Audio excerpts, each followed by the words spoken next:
Hey guys, so today we're going to be doing an oil change on king.wuad 300 Suzuki. It's a pretty basic oil change. You need some really basic tools and some just an oil filter and some oil.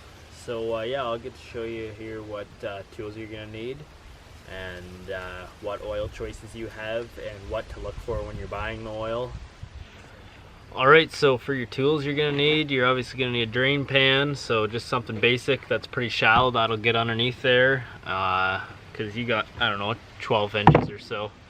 You're going to need a 13/16 socket, or I mean, I know this machine's metric, but this is just something I always have in my tool bag when I come home. It's just a regular spark plug socket.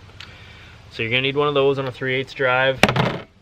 Need a 10 mil with an extension on it because we're going to leave the wheel on when you do it so you can get to your oil filter with leaving the wheel on. So we'll go in behind there.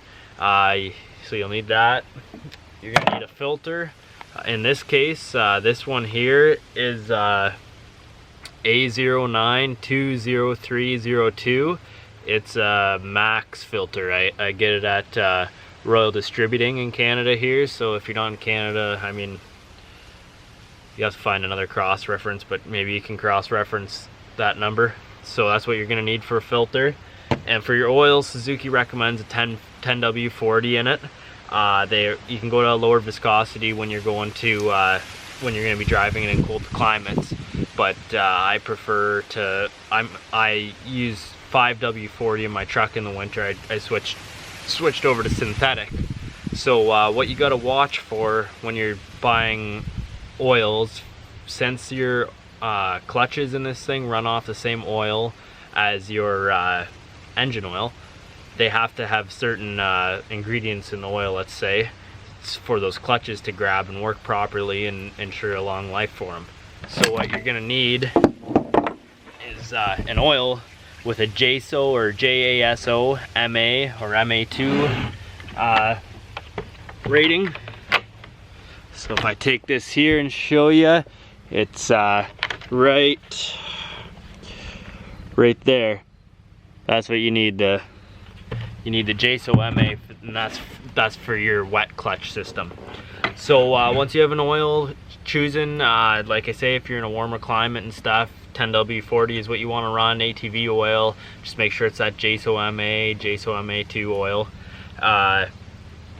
In my case, I run 5W40 in my truck Rotella, and I really like the oil. I've always had good luck with it. It has higher certifications than a lot of other oils, and it's a really good choice, especially if you're in a cold climate like me, because when you're starting it up, you get that lubrication there right away with the synthetic.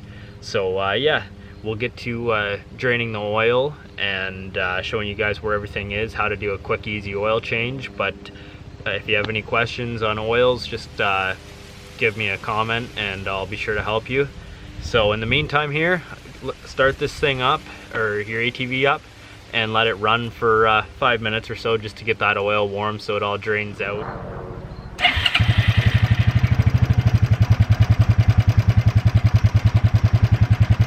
Alright, with your engine warmed up, you're going to go underneath the ATV now and bring your drain pan with you.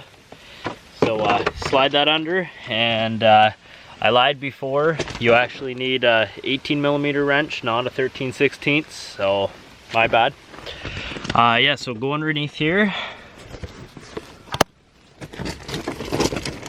Get to showing you. So right here, you have your 18mm plug. So you can loosen that. I already loosened it, so I can show you guys. And pull that plug out. It's just a tapered head plug. There's no gasket on it or anything, so you're good there. You don't have to worry about that. So pull that out, let that drain, and once it drains, we're gonna go to the filter. All right, so now come underneath the ATV and pull off these. You'll have nuts here. I believe there's 3 nuts there, 10mm, and pull them out, and you'll have a spring in there in your filter. Alright, so once you have your oil filter out, it'll look like that.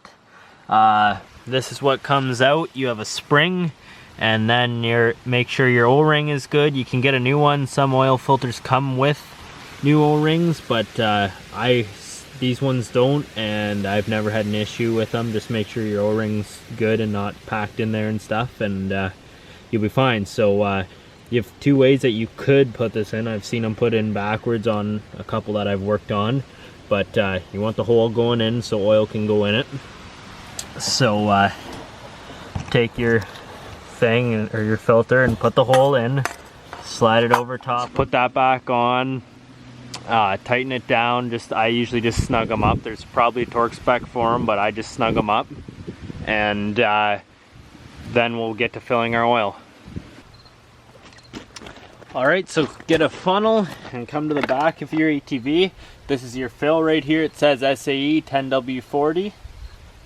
Take that off. Inspect the O-ring while you're at it. Looks all good. You can take your funnel, and you can use a long funnel, whatever you want. This one seems to work all right for me. You can kind of wedge it in there. You just gotta pour kind of slow. I always buy 4 quarts of oil if that's what you're gonna be doing. So since my oil wasn't that big Rotella pail, I use just an empty jug that I have. I pour about 3.5 liters in it, I figure. It's a 4-liter jug.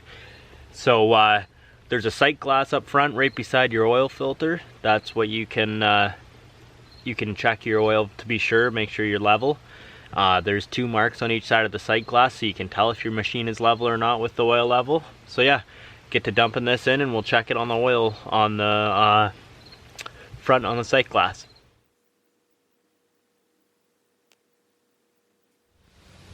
Alright, so throw your oil cap back on there.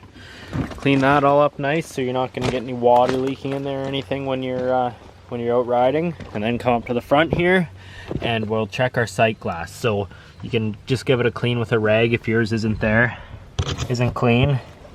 But yeah, come up here.